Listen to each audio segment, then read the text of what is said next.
Kemarin saya mendengarkan sebuah lagu berjudul Tanpa Batas Waktu. Dari lagu ini, sang penyanyi ingin menyampaikan pesan bahwa sebesar apapun masalah dalam hidupnya, sejauh apapun jarak di antara dia dan pasangannya, rasa cintanya kepada pasangannya akan selalu ada tanpa batas waktu. Tanpa batas waktu. Yang menjadi pertanyaan saya adalah, apakah kasih atau cinta yang disampaikan ini benar-benar tanpa batas waktu? Apakah manusia masih bisa mengasihi orang lain meskipun tanpa syarat, atau tetap bisa mengasihi meskipun orang yang dia kasih itu terus-menerus berbuat kesalahan? Sepertinya sulit. Terlebih lagi kasih antar manusia akan mudah hilang ditelan oleh waktu dan keadaan. Jika manusia memberikan kasih yang fana dan bersyarat ataupun kasih yang terbatas, apakah kasih tanpa batas waktu itu benar-benar ada atau hanya mitos belaka? Tidak hanya sekedar mitos. Kasih tanpa batas waktu itu sesungguhnya ada dan hanya dimiliki oleh satu pribadi, yaitu Tuhan.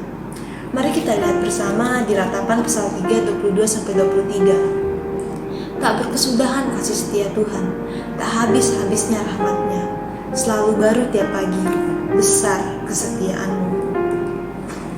Seperti nama kitab ini, kitab Ratapan berisikan banyak ratapan atau ungkapan kesedihan dan penderitaan yang dialami oleh umat Tuhan di masa itu. Bangsa Israel yang saat itu mengalami kejayaan yang sangat besar, seketika mengalami kehancuran dan menjadi bangsa buangan karena dosa dan pelanggaran mereka. Mereka terus berseru kepada Tuhan, meminta pertolongan kepada Tuhan. Apakah Tuhan tetap diam atau tidak menolong mereka? Tidak. Meskipun mereka mengalami masa yang sulit, mereka terus dikuatkan tentang kasih Tuhan yang tak berkesudahan dalam hidup mereka. Mereka dikuatkan dengan akan datangnya harapan tentang masa depan yang indah dan janji bahwa Tuhan akan selalu menolong umat-Nya meskipun dalam penderitaan.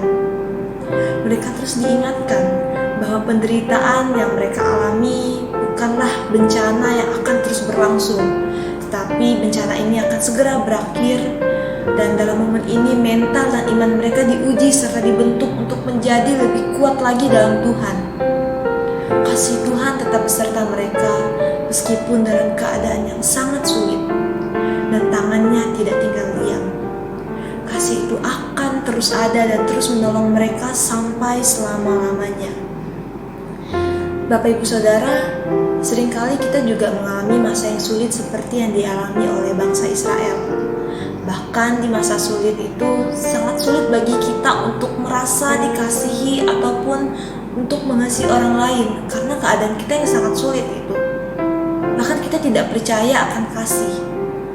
Tapi di tengah banyaknya kasih yang kita rasa mulai berkurang, ada satu kasih tanpa syarat yang tetap mengasihi kita seburuk apapun keadaan kita, yaitu kasih Tuhan. Bapak Ibu Saudara, dalam setiap pergumulan kita, Tuhan selalu menyediakan penghiburan dan pengharapan yang akan terus menguatkan kita dalam kita menjalani kehidupan kita di dunia ini. Harus kita ingat ketika manusia mungkin membutuhkan alasan dalam mengasihi ataupun kadang memberikan janji palsu, tapi Tuhan tidak seperti itu. Tuhan tetap menyatakan kasih-Nya yang tanpa syarat itu. Bahkan Ratapan Pasal 3-25 menyatakan bahwa Tuhan adalah baik bagi orang yang berharap kepadanya, bagi jiwa yang mencari Dia. Pertanyaannya, maukah kita memberikan hati kita padanya dan menggantungkan semua pengharapan kita kepadanya, bahkan dalam setiap keadaan, maupun senang dan sulit sekalipun? Ya memang kadangkala hidup ini tidak terasa mudah bagi kita, tetapi biarlah kasih yang tanpa syarat dan tanpa batas waktu itu dari Tuhan boleh terus menguatkan kita dalam kita menjalani kehidupan ini. Shalom, Tuhan Yesus memberkati saudara semua.